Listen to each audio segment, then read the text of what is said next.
as a family. It's all about sharing a feast and cheers. It's always been happy cause the children are dear. It's all about peace every time of the year. If only I could see your face again,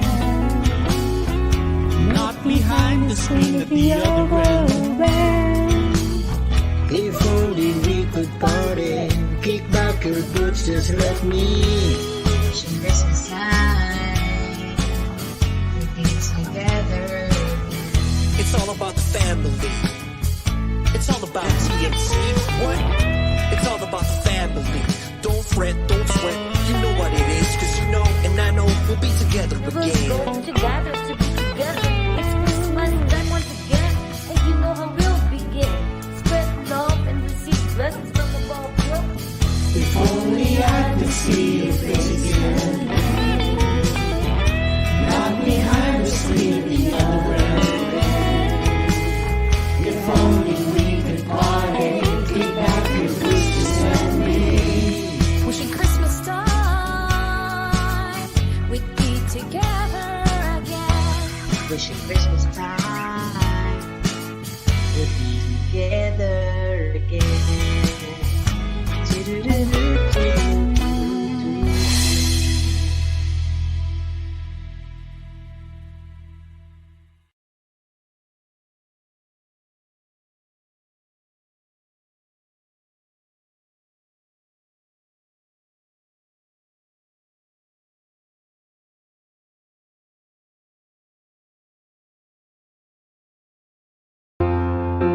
The new channel.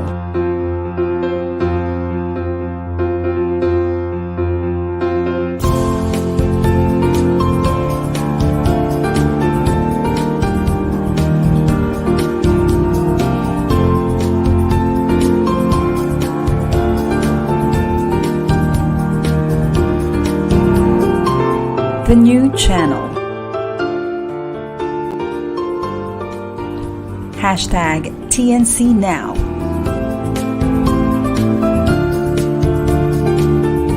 The views, opinions, and insights expressed in the following shows are those of the host, producers, guests, and viewers. They do not necessarily reflect the position of the channel. Viewer discretion is advised. Hello, and welcome to the new channel. Our passion transforms a community that sees all things new. I am Jesse Francis Rebustillo, streaming from Parañaque City. Good afternoon. You're watching HR Hotline, Season 8, Episode 143.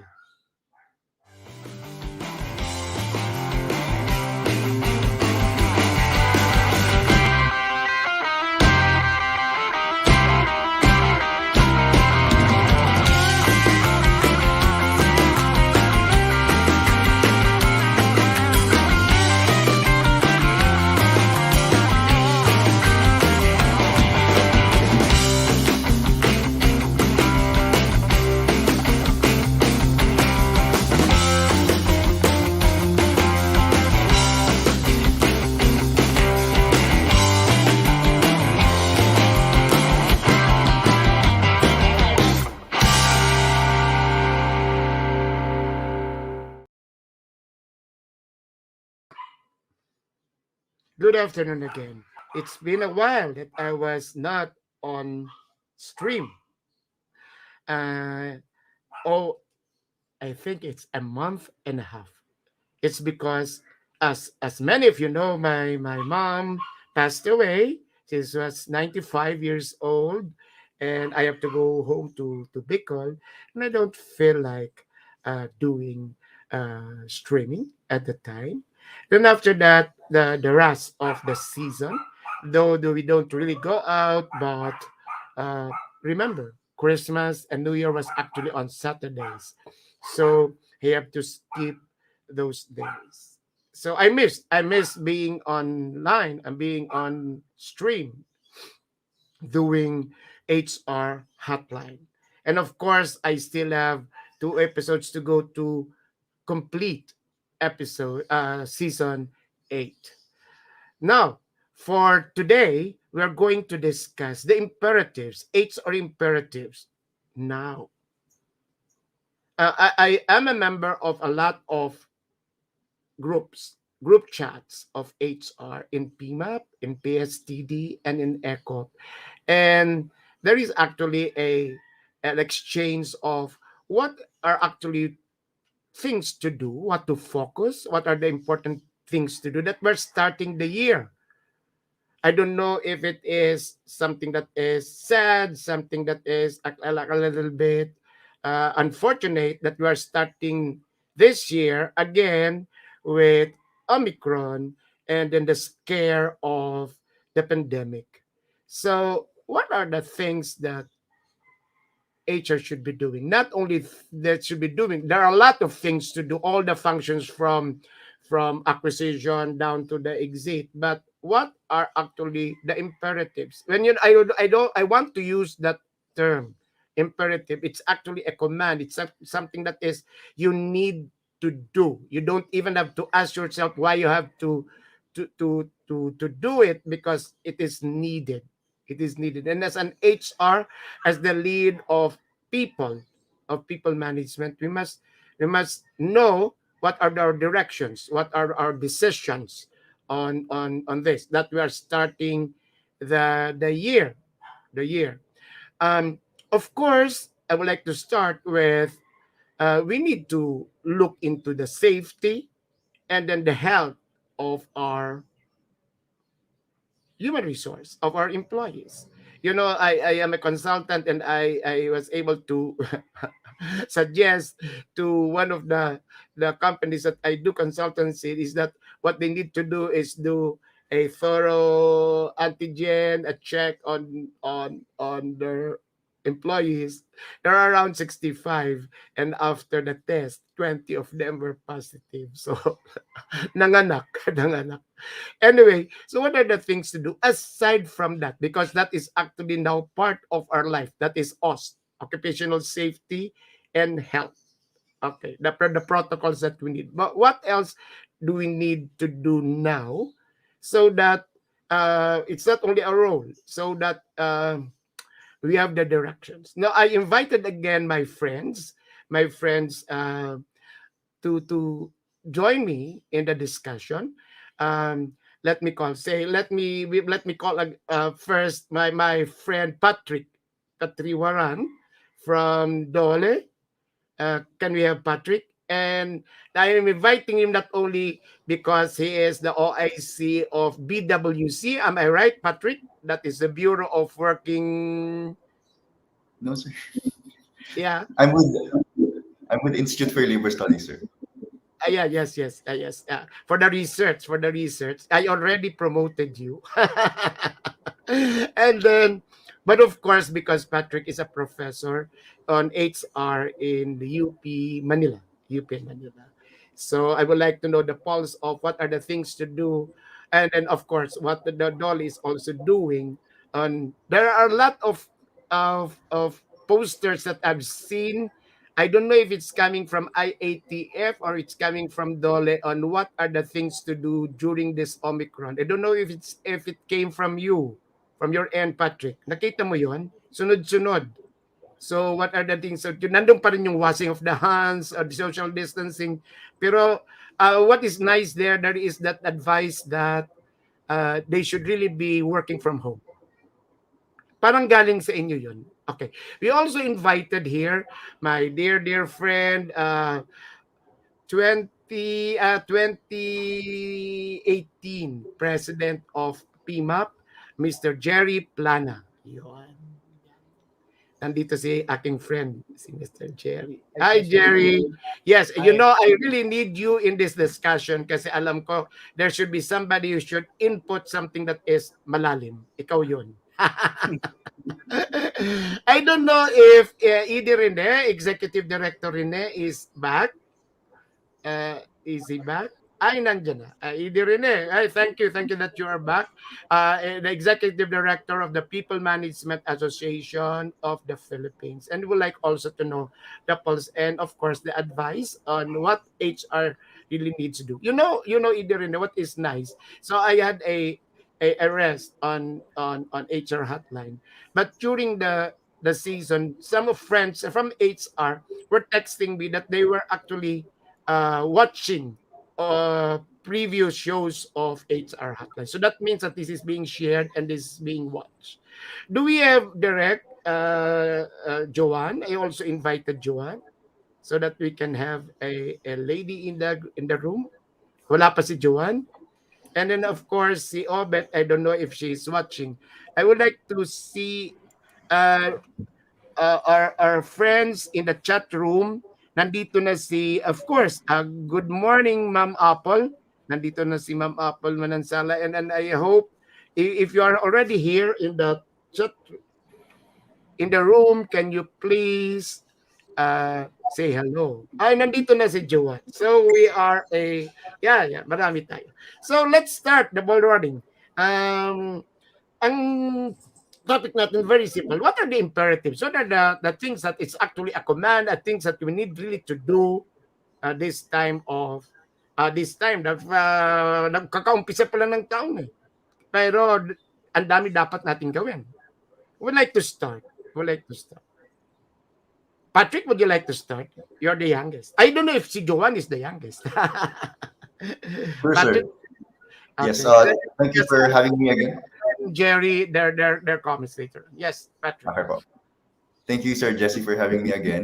And of course, this is a very interesting topic for all of us, and very timely, of course, since it's start of the year. And again, it's a start of another planning session for all of us. So HR imperatives as a topic would really help us, especially our HR practitioners, guide on what needs to be prioritized for this year. Of course, the department always looks into the decent work pillars, making sure that the labor force has the right skills. We observe rights at work, and there are mechanisms for social dialogue, and there are also social protection measures in place, sir.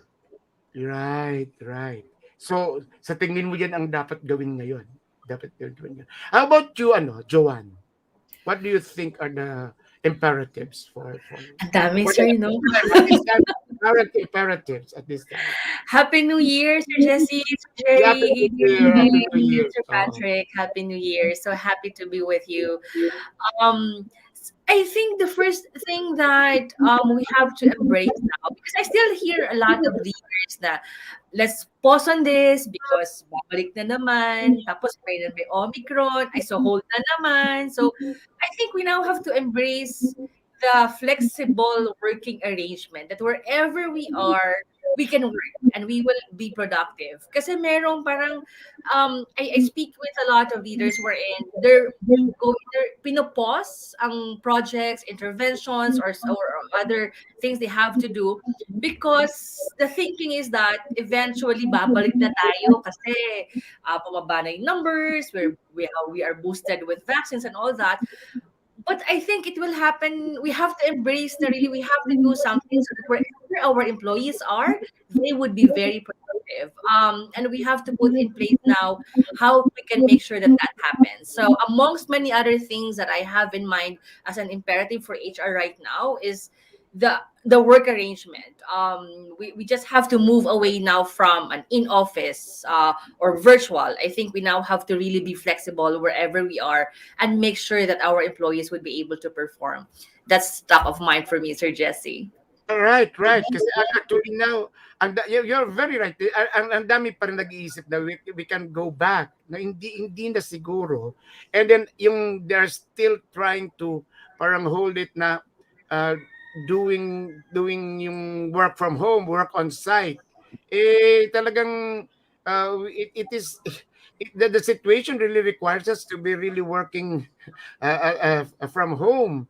So dapat ang tawag ganyan ay there is a group chat. I think it's the Love for FEMA or 2020 that there was an exchange between Michelle Cordero Garcia, our past president and some, na ang the advice was to come up with a workforce plan. So kung sino yung work on site, sino yung work from anywhere, sino yung work from home. I think nandun ka, Juan, nabasa mo yun. Yes, I'm part Everybody, of that. you're part of that. And then that is right. It's actually trying to, siguro sabihin natin si Edie rin din, that tapos ano na yan, ma-institutionalize na yan. Kasi a lot of HR or PMAP members are still nagdadalawang isip na kung gawin na ba ito. So I think that galing nga kay Michelle, our friend Michelle, she should be. Ang sabi niya nga na dapat gawin na eh. That is actually a plan that they should do now and it has to be implemented. So tama ka, Joan, that is actually an imperative that there should be a plan already for all, magmalaki man o magmaliit na kumpanya, dapat yung HR marunong plano. Mayroon ng plano. Okay, so can we ask Jerry? Jerry, what are your thoughts on this? Jerry? I think the experience we're having right now is one of pandemic fatigue.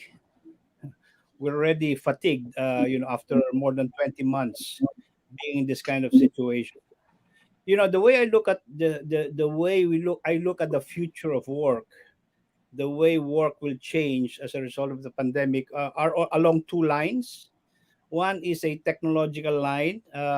Even before the pandemic, we've been talking about the future of work from a technological lens. Remember, we used to talk a lot about the fourth industrial revolution. If you try to take a look at all the other 1, 2, 3, they're all technological advances. It just accelerated. The technological advances just accelerated in the fourth industrial revolution. Now, as a result of the pandemic, it has sensitized us to the human side of things, to the people side, to humanity. If you try to take a look at it, the hybrid discussion now, which is a very popular discussion, is nothing else but to promote the well-being of employees. So I think we have reached the peak. We used to take a look at it from quality of work-life balance, and now total well-being, and hybrid is at the center of that.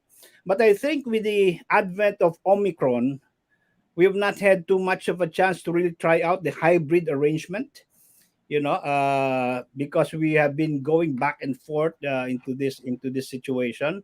I think that is where we need to prepare ourselves as HR. How do we create that hybrid work environment? How do we design that? And I'm sure this will be different from company to company. And make it work, make it work, and increase the productivity that we lost as a result of the pandemic. Ang mahirap, Jerry, kasi actually it's the leadership, the executives that are a little bit reluctant to really do this hybrid or work from home. Hindi ko alam kung sila ay nasa what do you call that? Ano yung generation na yun? Yung X generation or ako hindi, yung baby boomer kami na tayo Jerry hindi pa pwede. I don't know kung bakit may reluctance on trying to really they call this implement. I like that yung hybrid yung hybrid. And yung the real sense, Jerry, yung what is hybrid, they really thought yung alternative work arrangement, which is being done by civil service, wherein they come to the office, compressed work week, or Mondays, Wednesdays, and Fridays.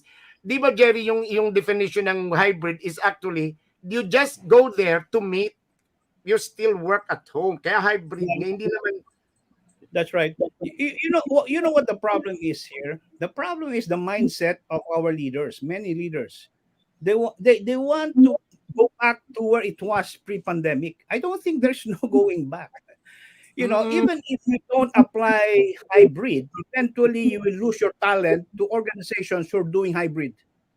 I think that's going to be one of the most important employee value propositions that organizations will go through as a result of what we experience in this pandemic, that remote work can work. So I think there's going to be a lot of mindset changes that needs to happen as a result of this new work arrangement. Leaders will have to change their mindsets.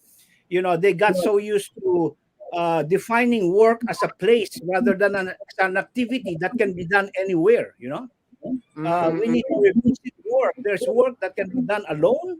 There's work that should be done collaboratively. I think we need to redefine that and shift the way we work or design organizations based on that fresh understanding now.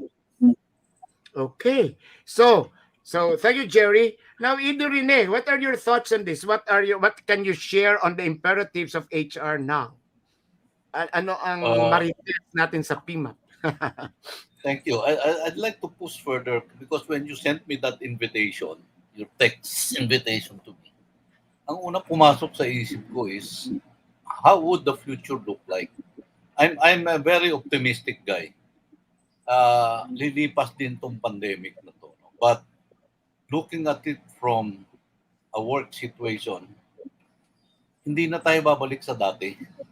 Yung sinabi ni Jerry that the future of work is really hybrid. Hybrid na.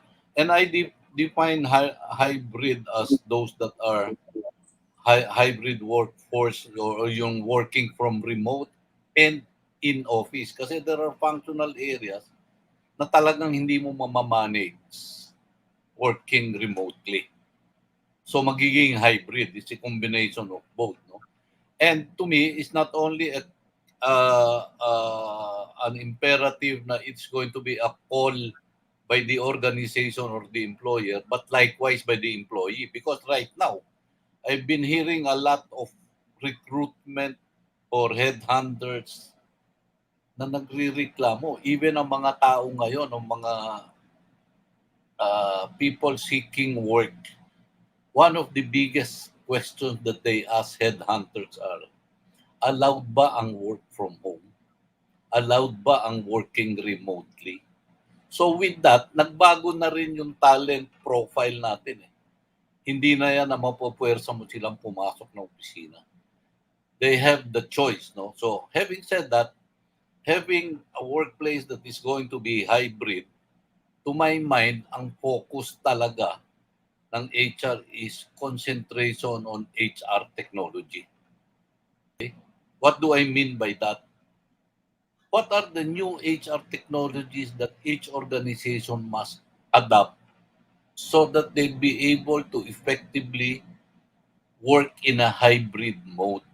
And this one, ito yung sinasabi mo kanina, Jesse, mga leaders, hindi lang yung baby boomers ang thinking, but iniisip din yung gastos. Because when you talk about HR technology, it entails a lot of investment, no? Because that's the second imperative to me, defining your HR technology. But once you have done it, you must be able to invest in those technologies para you'll be able to get or drive your organization where you want it to go. So specifically, it's me going hybrid, HR technology, and investing on it. Yun ang sa akin ang imperative that I could see in a nutshell. Yeah. You know, I would like to share this with you. I received an email 2 days ago.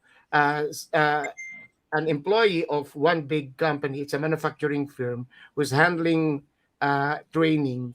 Parang nagsabi sa akin ng, sir, I would like to thank you, and I would like to say that I'm leaving this company. Then so I called, tinawagan ko kagad Johan. Sabi ko, what is the reason? Alam mo yung sinabi ni Ide Rene ang reason. Ang reason niya kasi sa manufacturing, they're still required to report.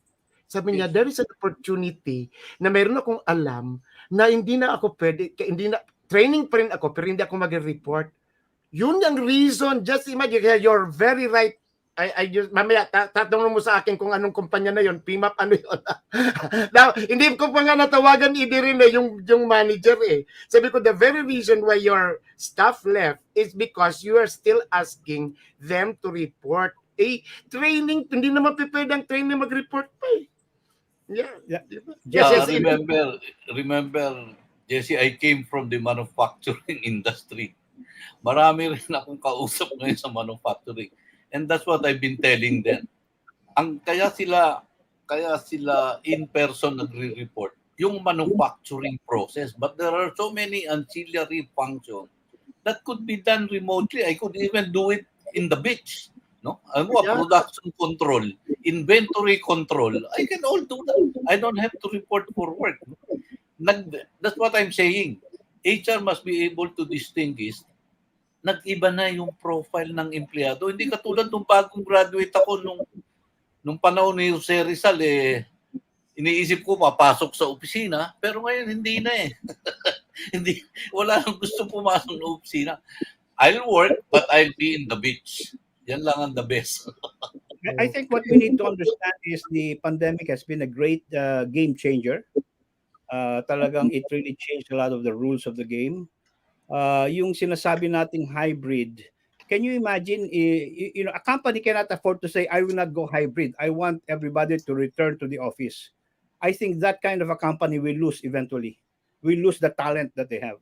Because if the few who are going to do it and do it successfully, they will all gravitate there. No? So I think the next competitive advantage for creating a great place to work is going to be the hybrid work arrangements that organizations can come up with. Probably PMAP can come up with a program to help HR design these hybrid work arrangements. Probably that's one of the core competencies that needs to be discussed. No, so how do you craft?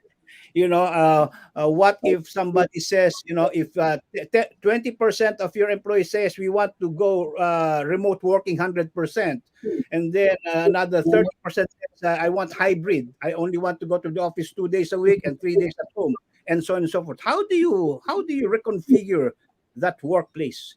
If you are HR in that kind of organization, because you cannot ignore that. You ignore that, you lose the talent. That's going to be the bottom line. That's why there's nation in the US precisely because of that. Employers are imposing what they want rather than listening to the employees.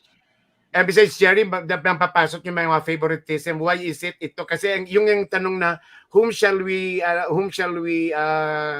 reward?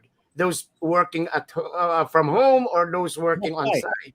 That's right. That's the next challenge, because if you have hybrid situation, how do you manage people equally? Will you favor people who are more coming to the office than those remote working? How about promotions? How about compensation? How about the way they're led? Well, this becomes different now. So this is the implication of hybrid work. Yes. Yes.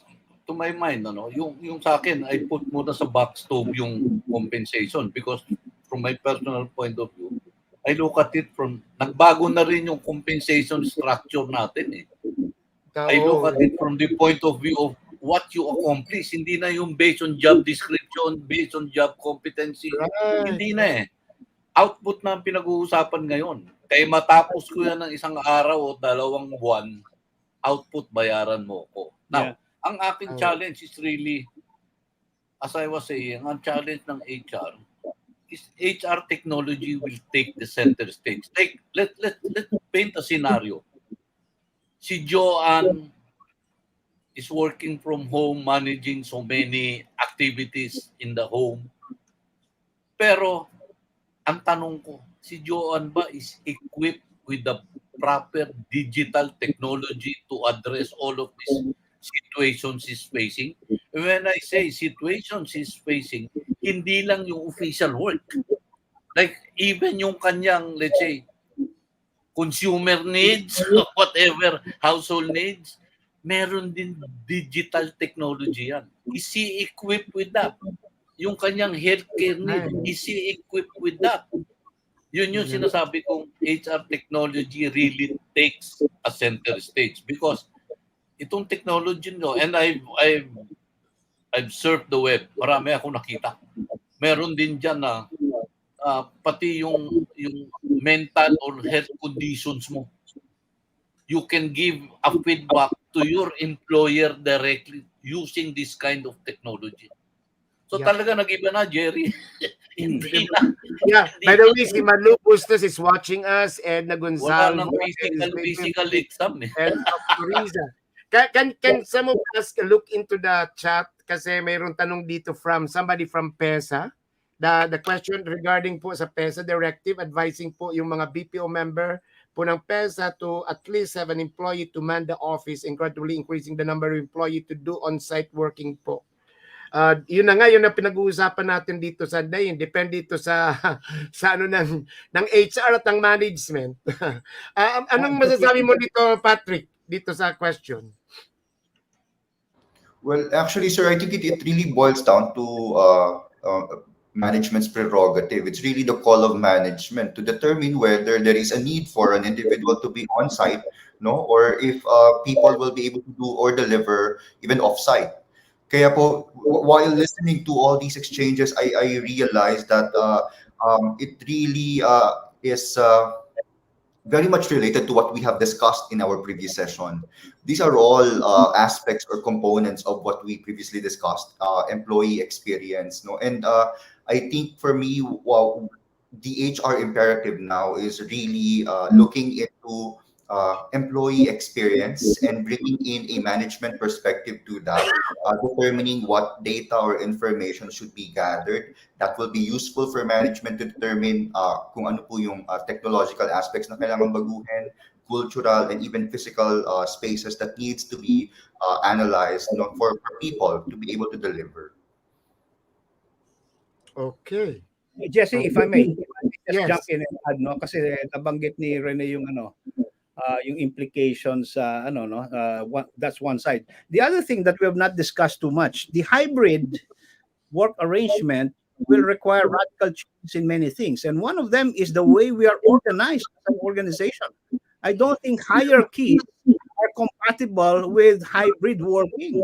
I think we need to work more like networks and collaboration, mga teams, where we can do things on our own without too much daily guidance from managers, for instance. So I think even the way we structure and design organizations needs to be revisited as a way of making hybrid work arrangements work. Dapat what you mentioned earlier, dapat talaga we should come up with some guidelines or some discussion in PMAP on this. That's right. Yes. Yeah. That's right. That's why there was one presentation I listened to earlier. Sabi nila, the big word for 2022 is transformation. So I think that is the key theme that HR should drive. No, I think HR should drive that now, transforming organizations, because there's a lot of going to be a radical change if you want to be relevant in this post-pandemic era. Yeah. And Joanne, before we have the break, you're going to say something, Rene? Yes, in relation to what Jerry was saying, kasi sabi ko, it's more, Jerry, is not to me more of transformation because we've been talking transformation for so many years. To my mind now, because of this pandemic, I'm looking at it, what I said early on, internal mobility, wherein I define internal mobility, which is based on a role-to-role, my personal role, where employees are changing roles within the organization. And that's the first one, role-to-role. The second one is the project-based mobility, where employees can dedicate most of their working time to another project. So, which comes to mind now? Pag-aralan na rin natin internal mobility vis-a-vis yung panahon natin, Jerry, matrix. Naalala mo yun? You're not focused alone on your own functional area, but depending on the personal competency of the employee, I could be at finance project, I could be at HR compensation project, and my role is actually employee engagement. Yeah. So that's what I call it more of internal mobility. Yeah. And the reason I'm emphasizing on that, this is also one reason wherein we could retain talents. Di ba? Kasi pagka nakafocus, mabubor yan, naalis Tapos pipilitin mo pumasok sa opisina, ayoko nga, gusto ko nga sa beach Rene, ako nga alis. Yes. Rene, we got that one of those na entry doon sa PMAP Awards. They call it gig. Within, yung internal mobility na sinasabi mo, they call it gig. From within the organization, people will volunteer on projects wherein they can help. Di Yes. ba? I don't want Yeah. to disclose But that organization, pero they are doing it already, huh? They call it Yeah. yeah, gig. but the HR people must play a big role here, or less it becomes unwieldy. Yeah. Di ba? Yes. Lahat tayo. So, Yun ang malaki-malaki sinasabi ko, pa rin yan. Jerry. Okay, Yeah. Joanne, can you just tell us what are you doing now sa organization? Yeah. Thank you, Sir Jesse, because actually, our organization has been supporting organizations go into that transformation, internal mobility, so, and I would like to ride on what Sir Rene said about internal mobility. That's why the idea of crowdsourcing, wherein we get crowdsourcing, diba? We ask people for their ideas, for their suggestions. Now that is also one thing that's a major change now in terms of learning, because we now I think we've all heard about it. We have to democratize learning or training, so it's not a top down, you have to do this. So we now really listen to the people. We get what do they want to learn, how do they want to train themselves, how do they want to develop themselves, because as discussed by Sir Ida Rene and also by Sir Jerry, so many skills, so many competencies are now needed to flourish in this hybrid work environment. And even so many roles of managers would also be automated. Sir Ida Rene talked about technology. So parang I'm so excited if PMAP would have this discussion, would have something about this hybrid work environment, because there's just a lot of areas to consider. Because how do we now revisit the role of the managers in a new era, in this era that we live in now? How do we make sure that we provide the right system, the right structure on how our employees develop themselves in this hybrid work environment?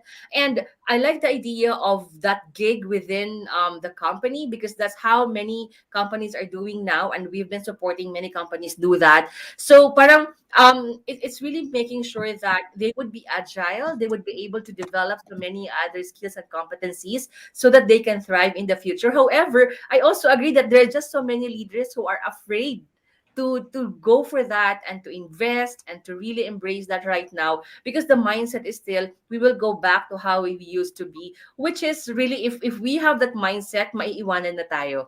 The companies who are embracing this are really jumping leaps and bounds and moving ahead, because they're preparing for the future, which is here right now. So the we have to overhaul how we train our leaders, how we train our employees, and we have to really embrace it because it's really there now.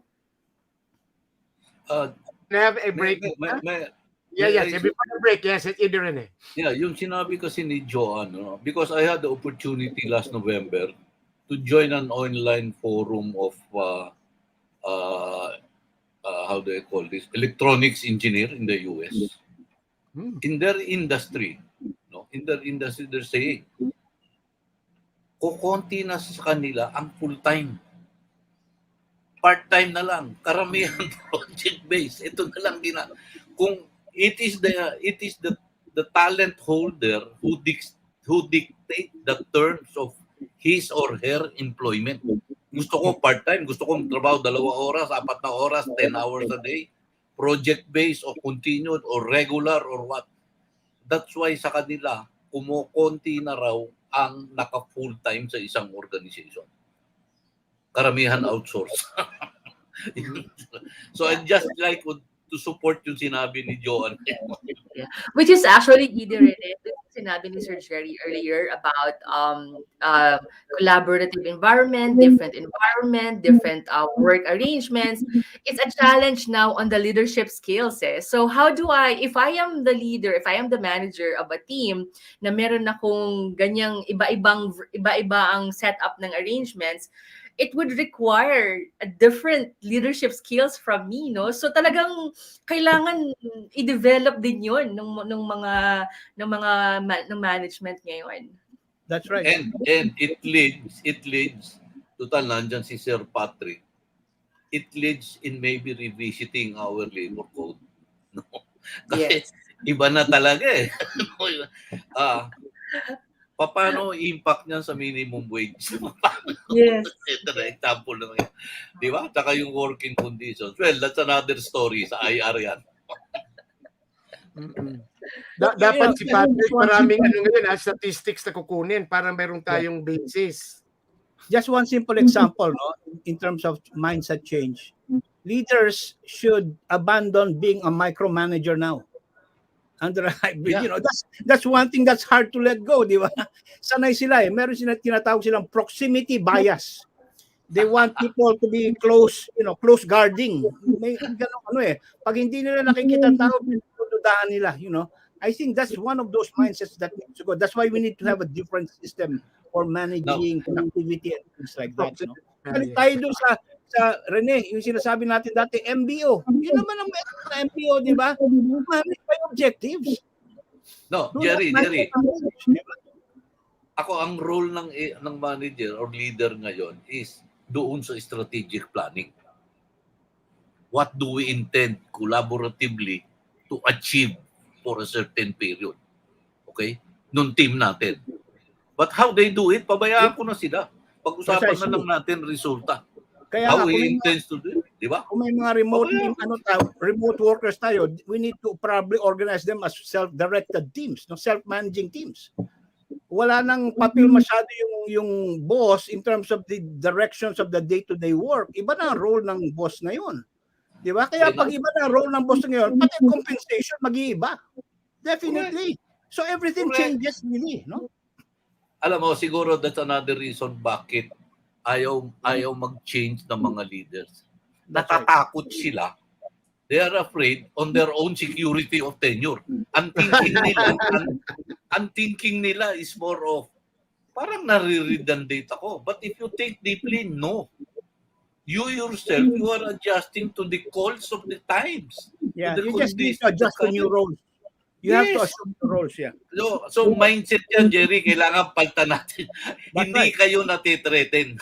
Basta mag-adjust ka. Kaya as we talk about hybrid, nakikita natin ang total implications. Ang dami nating dapat i-revisit in terms of how we are doing HR work, doing leadership development work, and so on and so forth.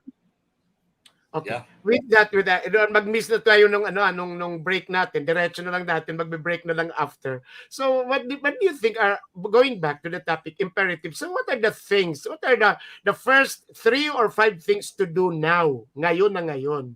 So, if you're going to advise an HR, siguro ibay natin. One is ang dami sa atin sa PMAP ay actually SMEs, yung small and medium. Siguro, ilang percentage, hindi rin mga 80%, no?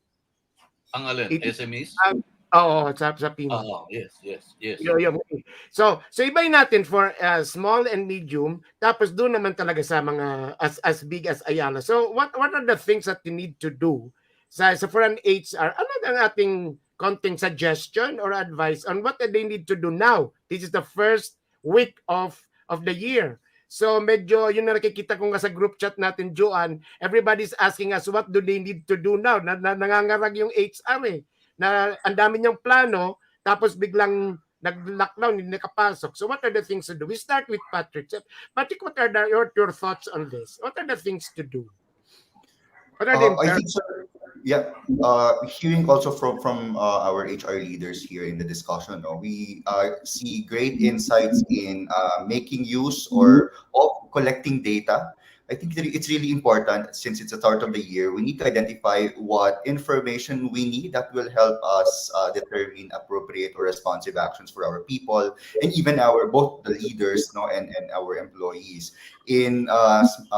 Since we expect people to upskill or increase yung competencies nila in terms of introducing technology, then also our managers are expected to do the same. This has been discussed previously, and apart from looking at capabilities of both people, both employees and leaders, there's also a need to look into culture, looking up specifically in how we make sure that integration of technology and even application of on-site or off-site work arrangements would be applicable or be responsive to the needs of each and every one. That's why diversity and inclusion would have an important role to play in introducing these changes and these transformations in the workplace. So what you mean, Patrick, na dapat mag-survey sila ngayon or ano dapat ang gagawin? As quick as what they can do, anong dapat gawin? Survey or what do you call that? Mag-gather? Yes, sir. Well, definitely, unang-una po, kailangan ma-determine sa life cycle ng employee or yung employee journey niya within an organization, ano yung mga moments na importante for us to get feedback that will help us that improve. For example, yung experience nila or yung processes natin in the organization.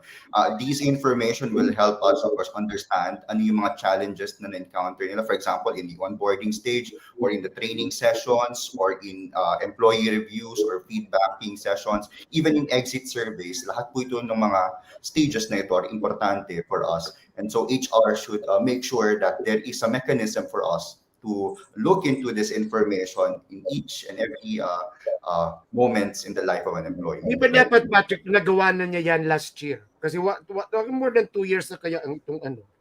Di ba? Dapat mayroon na siyang data yan. Dapat nag-analyze na lang siya ngayon para mag-decide siya kung anong gagawin niya ngayon.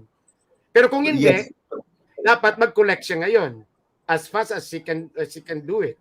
Okay. Exactly. Thank you. Yeah. How about you, Joanne? What are the things that you have 3 or 5 things that they need to do? I think they have to embrace that hybrid is here. Whether even if their business requires them to be in their office physically, they have to accept that whoever surrounds them, their customers, their stakeholders, their community, is now operating in a different work environment. And we have to embrace that. I think that's really the first thing to do. How will your organization ensure that you will continue to deliver value with so many things happening around us? You have to clarify your strategy. How will you make that happen? Because I still see a lot of organization, a lot of leaders in a wait and see mode. Na okay, wag na lang muna, let's wait and see. We might go back. But hello, we have to be very fast. We have to take the risk.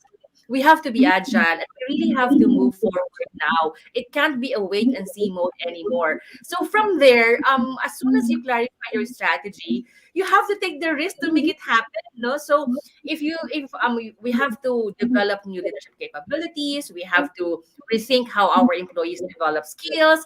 We have to also look at how we have to overhaul the role of our leaders, and also, of course, as Idirini also mentioned about having that courage to invest in technology as well, because it's they look mahal masyado, so let's not go into that.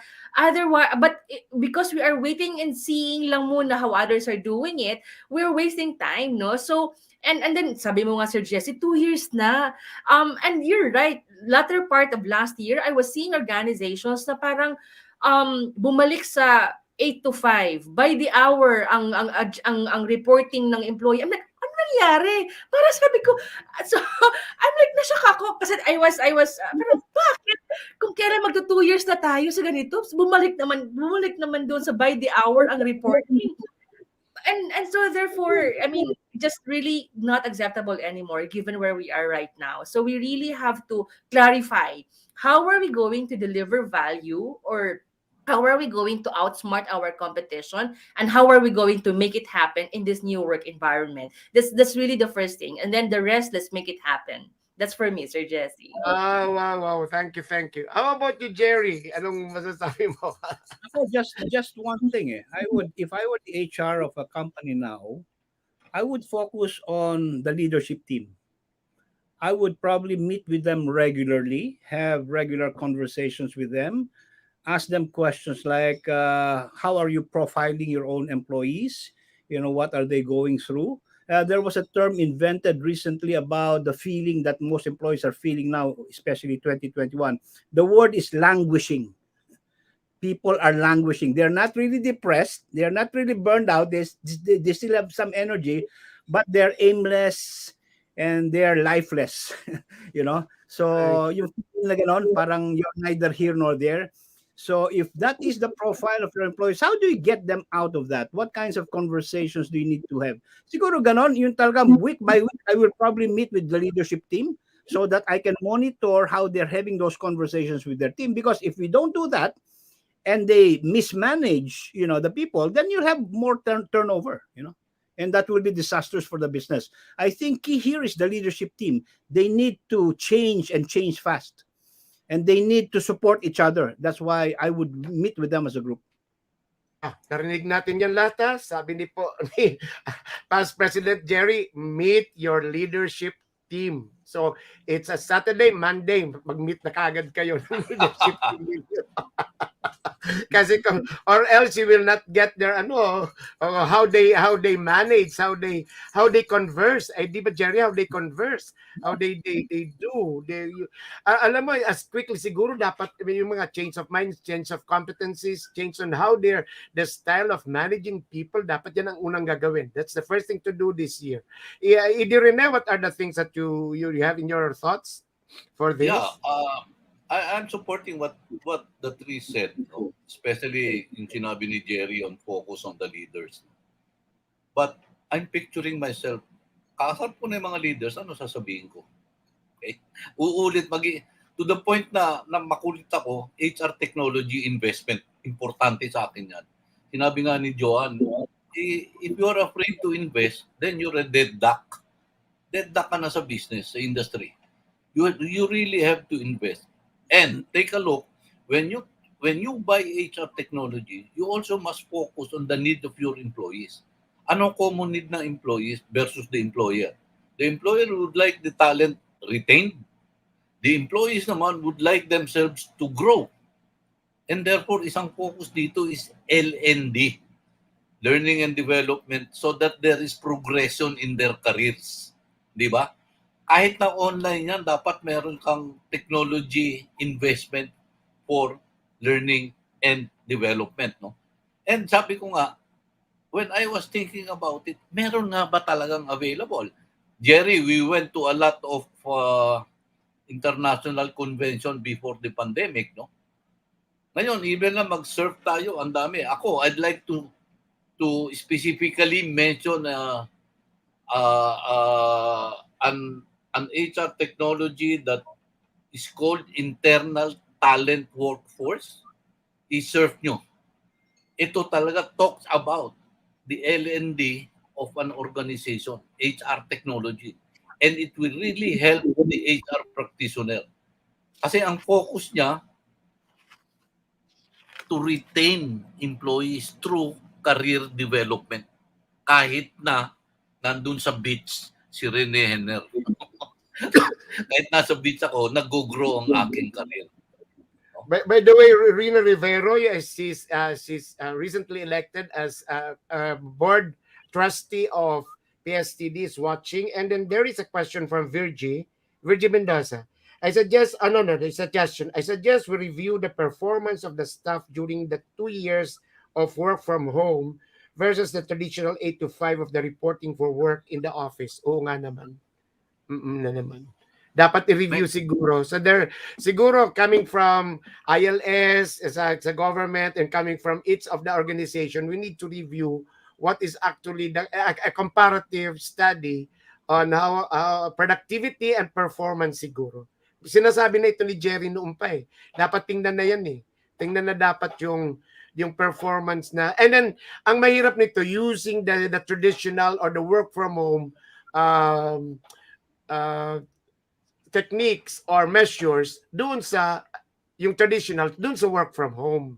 Yung parang may friend ako na sa Davao, yung nagpapa time and motion study ng work from home. Sabi ko, hindi pwede ka mag-time and motion study ng tao sa work from home. So that is using a traditional measure.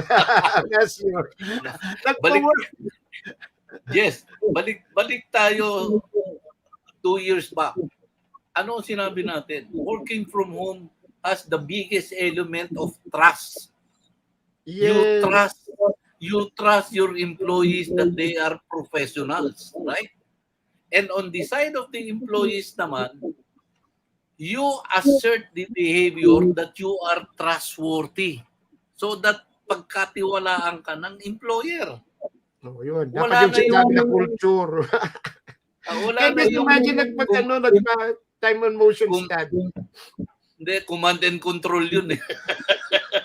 Time and motion study. Command and control process yun. Di ba, Jerry? Yeah. Kasi sabi nga nila, if you have trust issues, siguro you should review your employment relationship, no? You should not hire people you cannot trust. That's right. That's crazy, You're hiring people that you don't trust, and then you make micromanaging. In the I don't think that makes sense.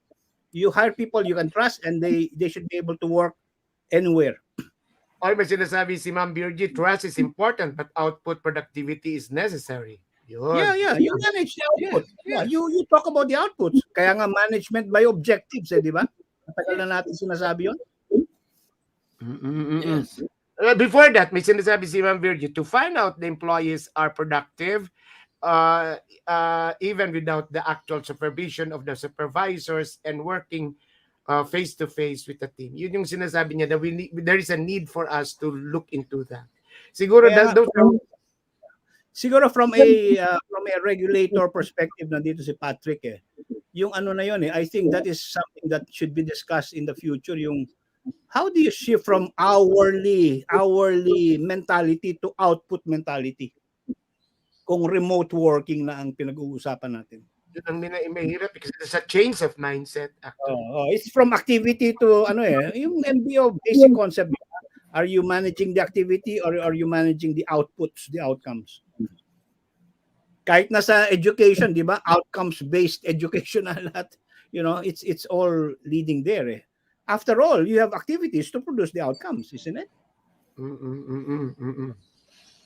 So, yes. Siguro yung activities before was just satisfying the egos of managers that they're in control, that they can yung ganon. But I think we need to start from that already. Marami tayong dapat baguhin. Pero as a comment doon sa sinabi ni Virgie, I know there are a lot of companies na hindi naman bumaba yung productivity. Even tumaas pa nga iba. Ang iba tumaas pa. Ang iba, they're able to focus well working from home because their work required a lot of focus. Productivity even went up. Yes. I can cite as an example yung ating professional staff.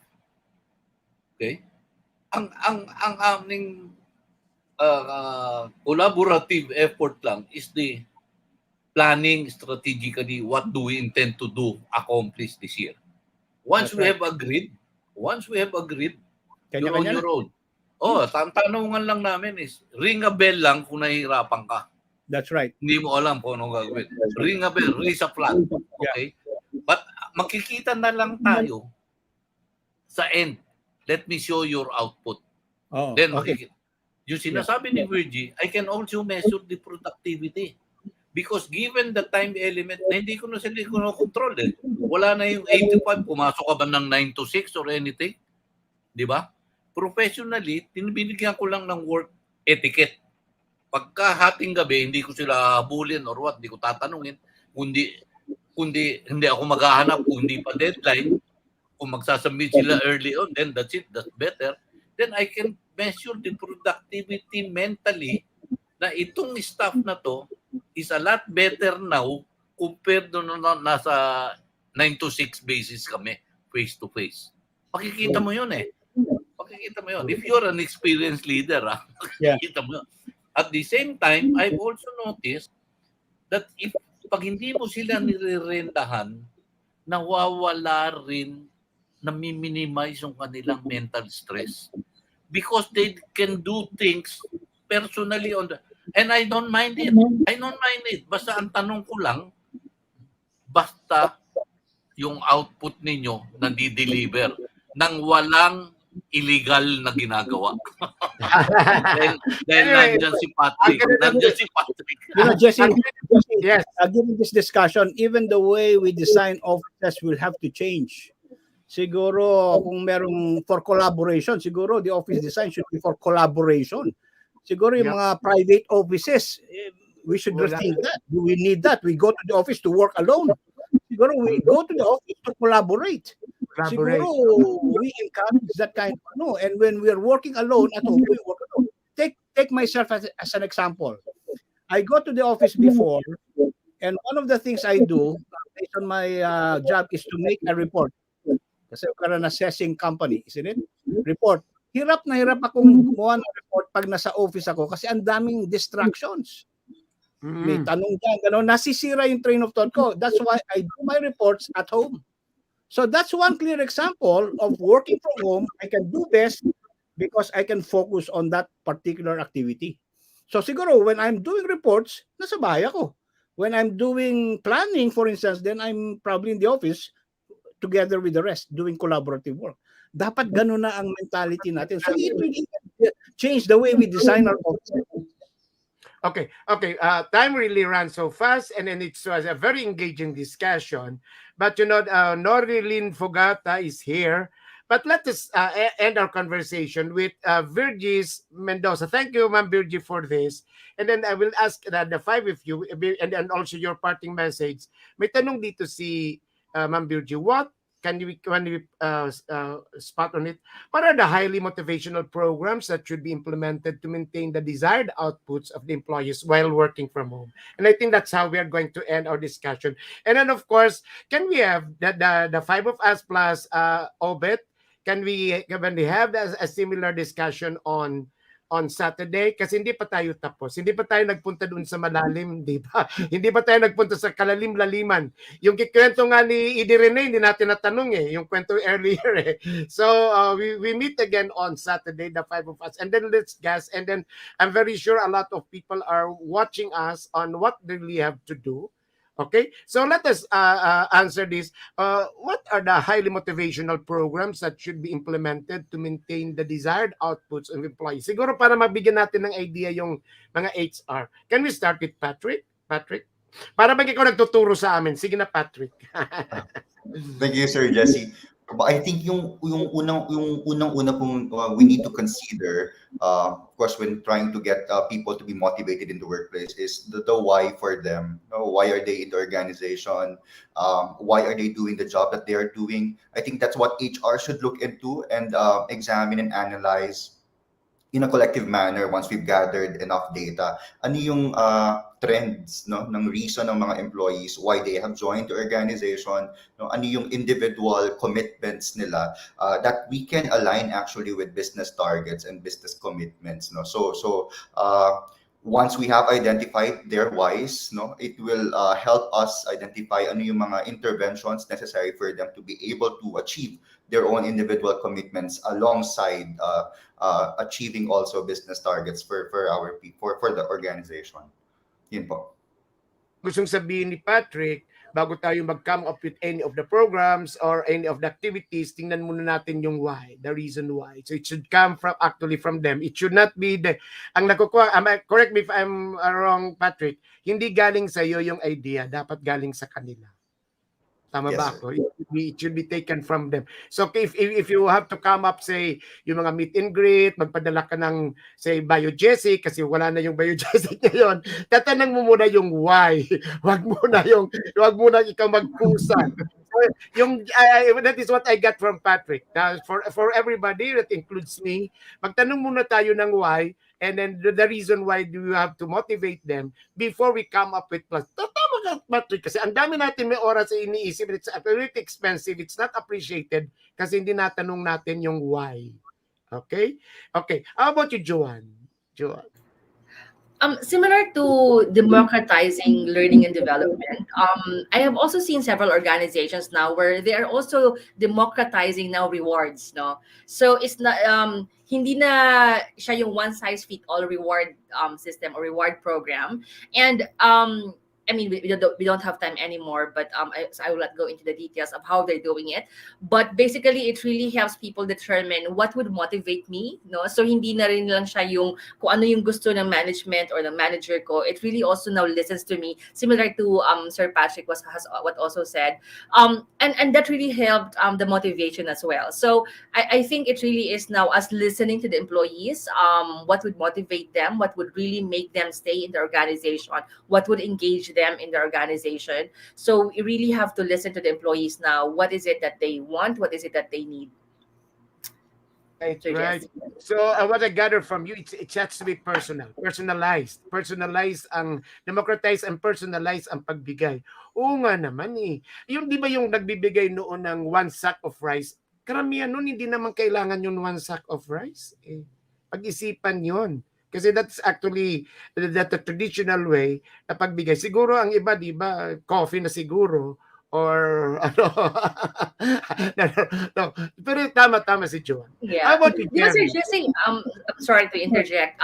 There's now an app-based system wherein the employees would get points and then they will decide how they will use these points, kung ano yung rewards ang gusto nilang makuha. So different employees would get different items. So some for example would have the sack of rice, some would prefer training, some would prefer and it's a point-based system. So that's one way, no, of how they democratize now the reward system to motivate the employees. Just sharing, Sir Jesse. Discuss natin yan sa next sa Saturday. Ha? I like that. So there is an app. Actually, di ba yan yung yung cafeteria style, yung may menu, di ba? Yun yung tinuturo sa atin noon. Okay, so there is already an app. Jerry? Yes. Yeah, there's a saying that if you want to change the culture of an organization, change the conversations. So what I would do as a parting message, remember I suggested that you meet regularly with the leaders. I think you need to teach them to converse in a certain way, and the best way of conversation is like a coaching style conversation, because this is departure from their usual. They always give instructions and things like that, no? Because in coaching style conversation, leaders are forced to listen and to ask questions and to know the thoughts and the ideas of their employees. Wow. Wow, malalim yun. Ay, balikan natin yan, Jerry, ha? Balikan natin yan, Jerry. Kasi that means that, I was invited with Milalyn, yung dito sa CSB, they have this program ng coaching, but actually they're teaching the HR of the various agencies ng government on coaching. And then I think that is one of those na dapat ituturo. Kasi, ayun na nga, yung training the trainers, di ba? Nagka-coach ka na nga, pero you have to train also the trainers, the coaches, training the coaching, the coaches, the coaches. Yeah, you really have to train them, and of course, dapat yung tamang direction ng conversation. Right, Jerry? Right, Jerry? Okay? And then, Idirene, what are your dun muna sa motivational and your parting message? Do sa motivational, I can only speak from experience. No? To me, the biggest motivation talaga is the performance bonus. You give the reward after the performance. And with a little tweak, I'd like to put in yung sinabi ni Joan, it should be employee dictated. Ano yung performance bonus na gusto niya for the year end. Okay? And my parting word, the imperative for 2022 will always be changing. Kasi we are so liquid, we are so how do you call this? The Japanese concept of going back to the being ironic, that doon sa old saying of the only constant is change, and HR must always be ahead of those changes. Very good. Very good. Wow, wow, ladies and gentlemen. Nag-overtime pa yun. Thank you very much, Patrick, Joanne, Pipi Jerry, and Edie Rene for this wonderful conversation. Thank you. Si Obet nandito ha. May kudos to everyone for can we spot on Obet? Kudos for everyone for down-to-earth discussion and sharing of insights, ideas, practices, and tips. The challenges now is how to continuously train, develop, coach, and mentor managers and supervisors and staff anchored on purposive goals and objectives attuned to the current situations in the midst of pandemic. It's customizing the programs and interventions in order to address established gaps in performance without losing the heart for people. Obet, sumali ka dito kasi may kulang nga. Dapat anim tayo rito, Obet ha. Dapat sa Saturday, anim tayo rito. And of course, Ma'am Virgie, thank you for those in the comments. And then of course, Joanne, Jerry, and Edie, Rene, and of course, Patrick. Salamat po. So there goes, ladies and gentlemen. I'm very sure this will be shared later on so that there will be some of what do you call this insights, thoughts that we can really help us directions for what to do at the start of the year. We have to be very careful and then make sure that we are safe, but also make sure that uh, yung roles natin, what we're doing is actually has will have an impact, will have what you call yung tinatawag natin yung role natin for the business continuity of our organization. So ang dami po natin from Patrick down to Edie Rene, ang dami po natin nakuha. And then we're going to be back on Saturday to continue on these imperatives. So yun. So ladies and gentlemen, thank you again. I was out for I had a vacation for more than a month. The environment of my mother, and of course the Christmas season. Then I'm glad to be back in this live stream, and I'm glad to be what do you call this? Um, may tumatawag. Glad that Jerry, Iderene, Joanne, and Patrick are with me today. So yon. So ladies and gentlemen, be sure you're home and follow the protocols so that all of this will pass. And in God's what do you call this, protection, we'll all will be safe and will be able to conquer or what do you call this? We'll be able to meet again later on, face to face. Thank you very much. This is Jesse Francis Rebustillo. Just Mabalos.